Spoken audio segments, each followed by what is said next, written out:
तुम्हाला काही गणिती क्रिया घेणार आहे. तुम्ही ती ओळखून उदाहरण तयार करून बोर्डावर सोडवायची आहे.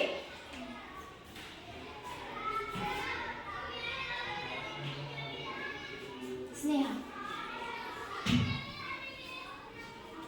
रिमाला 10वीच्या परीक्षेमध्ये 600 पैकी 360 गुण मिळाले, तर तिला 10वीच्या परीक्षेमध्ये किती टक्के गुण मिळाले?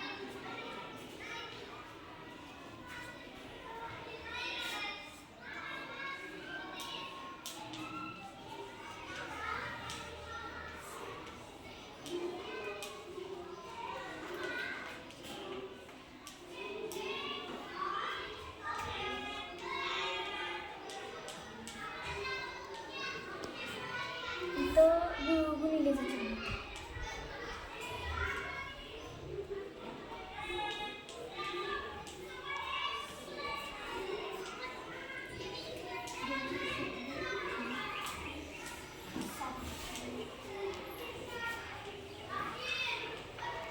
रिमाला 10वीच्या परीक्षेमध्ये 60% गुण मिळाले.